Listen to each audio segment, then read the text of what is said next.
हरि ओम। अब आज हम लोग आप लोगों के बीच में एक भगवान और हमारे बीच में कैसा रिश्ता है, यह सभी लोग को पता है कि ये परब्रह्म परमात्मा से उत्पन्न प्रकृति जिससे हम बने हैं और हमारे अंदर उपस्थित वो निष्पाप आत्मा जो परब्रह्म परमात्मा का पार्ट है या उनका अंश है, जिसे हम जीवांश या जीव आत्मा कहते हैं। शरीर में जो प्रकृति से शरीर जनित है उसके अंदर उपस्थित वह जीवात्मा भगवान का अंश है। अब कई बार यह बात आती है कि भगवान का अंश होते हुए भी हमें अपने कर्मों के अनुसार फल भोगना पड़ता है, और वह कर्म प्रकृतिजन्य शरीर, जिस शरीर का निर्माण भगवान ने किया है माया के माध्यम से अपनी, उस शरीर से हम कर्म करते हैं, कभी मन से कभी वचन से। मनसा वाचा कर्मणा, मन वचन और कर्म तीनों जो प्रकृति की उत्पत्ति हैं, इसी से हम कर्म करते हैं। और इसीलिए कहते हैं सारे कर्म को भगवान को समर्पण करके या कोई कर्म करते समय ये समझें कि यह हम भगवान के लिए कर रहे हैं, तो कर्म निश्चित है राइट पाथ पर होगा, अर्थात उसमें कर्म दोष नहीं होगा। और जब भगवान को समर्पण करेंगे अर्थात भगवान को देंगे, अर्थात भगवान के निमित्त कर्म करेंगे, तो कर्म की शुद्धि रहेगी। यह निश्चित है। हमारा जो मन है वो प्रकृति से उपजा हुआ है और वह प्रकृति भगवान के द्वारा बनाई गई माया से है। इसीलिए अगर हम शुरू में भी यह ध्यान रखें कर्म करने से पहले कि हमें इस कर्म को भगवान को समर्पण करना है, तो निश्चित है कि वही कर्म होंगे आपसे, हमारे हाथ से, हमारे मन से, हमारे वचन से, जो कि शास्त्र विहित होंगे, अर्थात जिसमें अशुद्धियां नहीं होंगी। कर्म हर समय विशुद्ध होना चाहिए। भगवान ने गीता में एक जगह कहा कि कर्म तो उपज से ही अर्थात स्टार्टिंग से ही दोष युक्त है, सदोषमपि, दोष उसमें उपस्थित है कर्म में।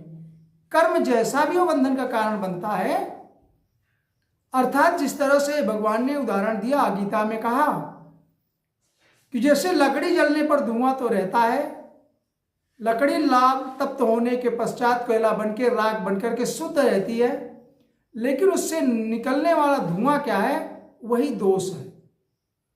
अर्थात हम जो भी प्रकृति के द्वारा कर्म करते हैं उसमें दोष तो रहता है, लेकिन दोष को ध्यान न देते हुए हम भगवान को समर्पण करके कर्म करें तो कर्म बंधन नहीं लगता।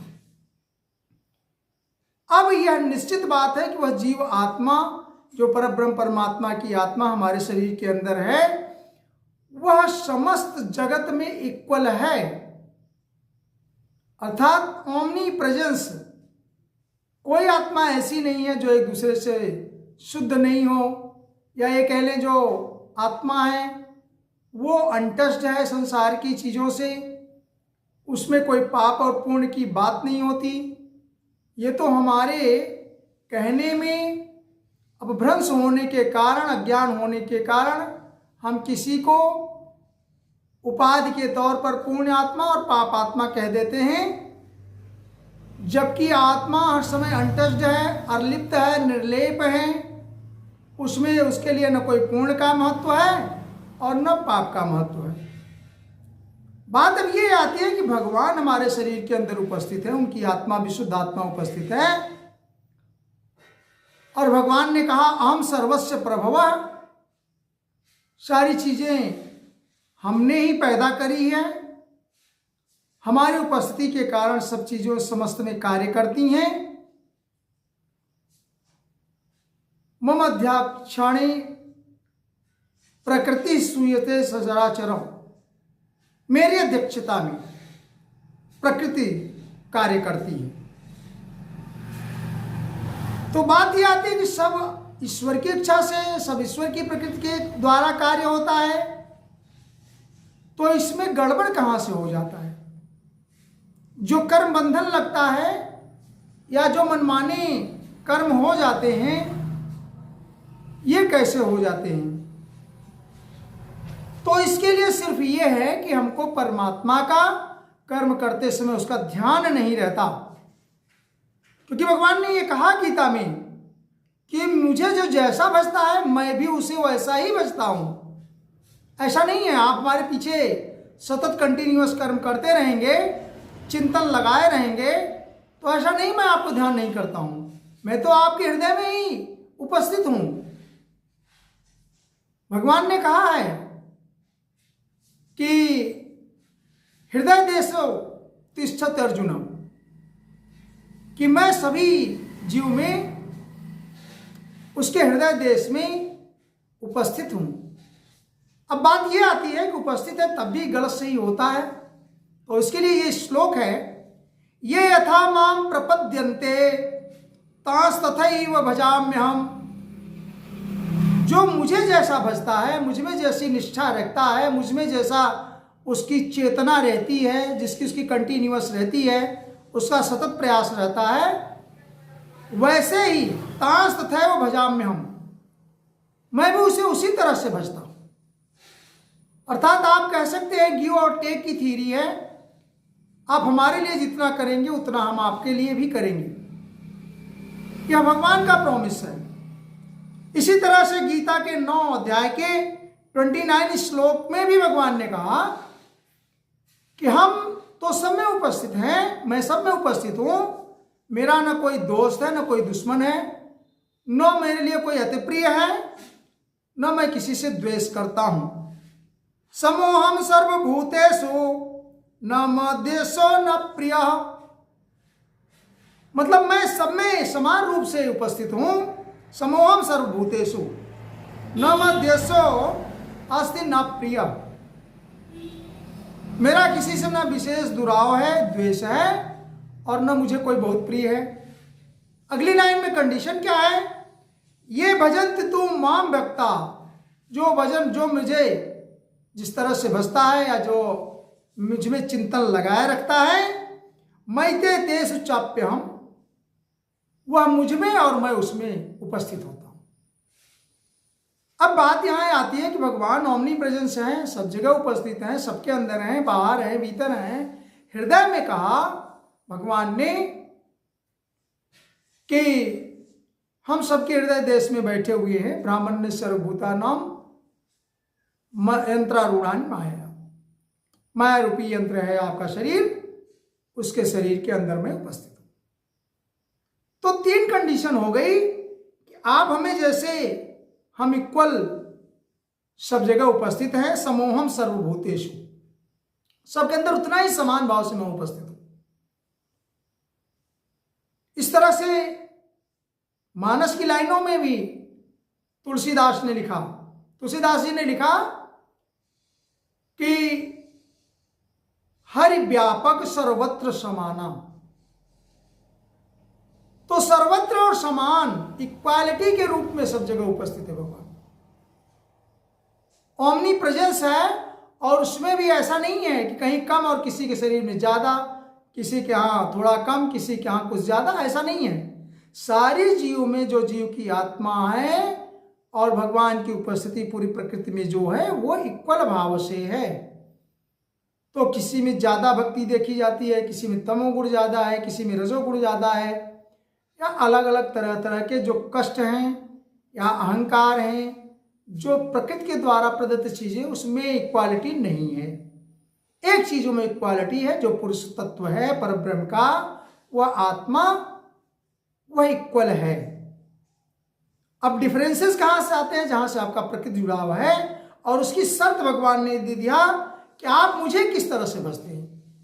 ये भजन्ति तु माम भक्त्या, मेरे भक्त मुझे जैसा भजते हैं, मैते तेषु चाप्यहम्, मतलब मैं उनमें और वो मुझ में उपस्थित हैं। तो बात यह आती है भगवान सब जगह उपस्थित है, लेकिन मैं भी भगवान के उपस्थित अर्थात वह जीवात्मा भी भगवान के अंदर उपस्थित है। यह बात बताने के लिए भगवान ने श्लोक दिया कि आप भी मेरे अंदर उपस्थित होंगे, लेकिन कंडीशन यह है कि आप हमें भजते तो हैं कि नहीं, आप हमें चाहते हैं कि नहीं, आप हमें उतना प्यार करते हैं कि नहीं, आपको जितना चाहिए उतना करते हैं कि नहीं। मतलब इक्वल प्रोपोर्शनल की थ्योरी है, आप जैसा चाहेंगे वैसा भगवान आपके साथ रहेंगे। यही नहीं, ये यथा माम प्रपद्यन्ते, जो जैसा मुझे भजता है, तांस तथैव भजाम्यहम्।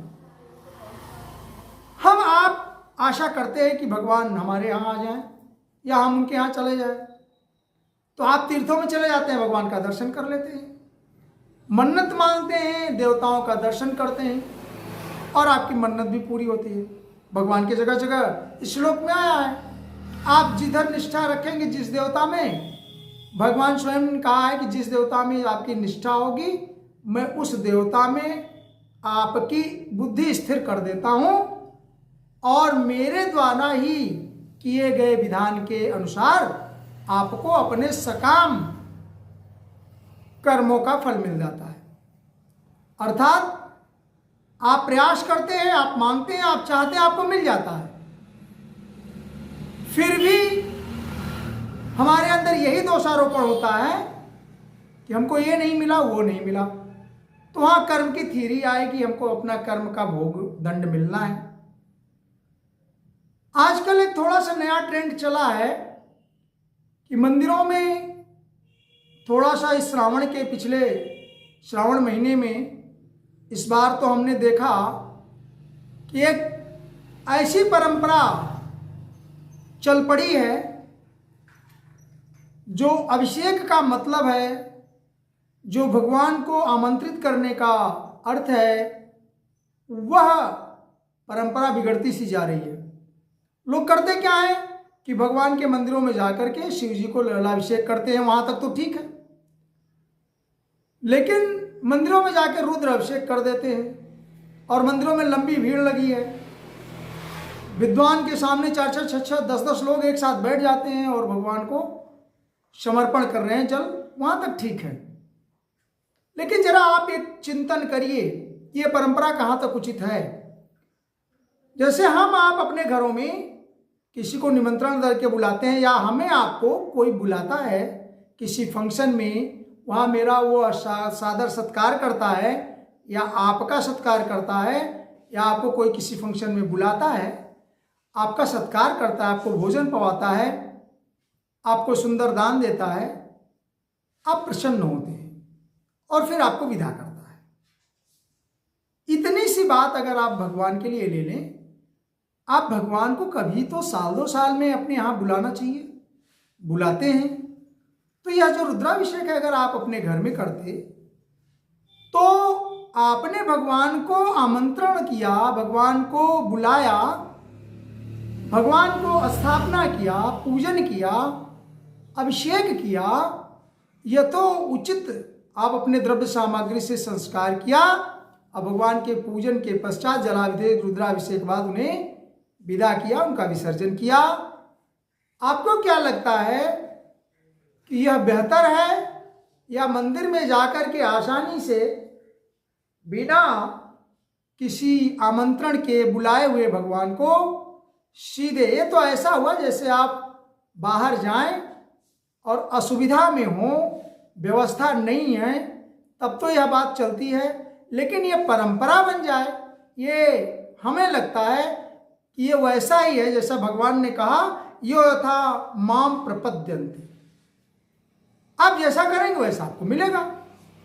कोई आगंतुक आपके घर आना चाहता है, आप कह दे रहे हैं, रास्ते में फोन आया कि भाई हम आपके यहाँ पहुँच रहे हैं, तो आपने कह दिया नहीं नहीं वहीं रुकिए, बाजार में मैं पहुँच गया, ठेले पर आपने चाय नाश्ता करा दिया, तो घर का स्वागत सत्कार और वह परब्रह्म परमात्मा को आमंत्रण देना, यह आपको कहीं न कहीं ज़्यादा लाभ देगा उस तुलना में आप किसी मंदिर में जाकर के अपने मेहनत को शॉर्टकट करने के लिए, अपने खर्चे को कम करने के लिए, आडंबर को कम करने के लिए आप तुरंत वहां जाते हैं और वैसा कर जाते हैं। ये तो वैसा ही हुआ कि बफर सिस्टम में भोजन कराना। इस तरह से भगवान को आपको सादर आमंत्रित करना चाहिए और अपने घरों में ही कोई यज्ञ तप वगैरह करें, उसका विशेष लाभ है। शास्त्रों में ऐसी बातें लिखी गई है। नहीं तो परमात्मा का आवाहन जो करने की बात होती है शुरू में, उसे वह परंपरा लुप्त हो जाएगी और सभी केवल मंदिरों में जाकर के ही भगवान को दर्शन समर्पण कराएंगे। तो इस तरह से हम जिस तरह से भगवान के भजन में सतत लगेंगे, वैसा ही भगवान हमारे लिए करेंगे। यह कटु सत्य है, यह गीता की लाइनें हैं। अनन्य, भगवान ने यह भी तो कहा कि हमको जो मेरा जो सतत कीर्तन करता है, अनन्य चिंतन करता है, अनन्य चेता सततम यो माम, भगवान ने कहा जो मुझे अनन्य चिंतन करता रहता है, स्मरण करता रहता है, स्मृति नित्य सह, बराबर कंटिन्यूअस, रोज जो मेरा स्मरण करता रहता है, तो निश्चित है मैं उसके लिए तस्याहम सुलभ पार्थ, उसके लिए तो मैं सुलभ हूं। ऐसा नित्युक्त जो योगी है उसके लिए मैं उपलब्ध हूं। हम आप कहाँ हैं, अपने को चलन में देखना चाहिए। मेरे कहने का उद्देश्य यहां पर सिर्फ ये है कि हम एक गिव और टेक थ्योरी में हैं, जैसे समाज में वैसे भगवान के लिए। क्योंकि भगवान की गीता के 2-3 श्लोक ऐसे हैं, आप जैसे उनके लिए समर्पण देंगे वैसा ही आपको, आपके लिए भी भगवान वैसा ही करेंगे। क्योंकि उन्होंने सीधे कहा तांस तथैव भजाम्यहम्, हम भी उसे वैसा ही भजते हैं जो मुझे अब जिस तरह से भजता है। और ये भजन्ते तू माम भक्ता मैते तेषु चाप्यमहम्, मुझे जो अनन्य भाव से भजता है वह मुझमें और मैं उसमें हूं। फिर वही बात आती है, मैं तो सर्वत्र हूं, लेकिन वह भक्त मेरे अंदर हो, उसके लिए उसे सब कुछ मुझे समर्पण करना पड़ेगा और मुझे अनन्य चिंतन करना पड़ेगा। अनन्यास चिंतयन्तो माम। जय श्री कृष्ण।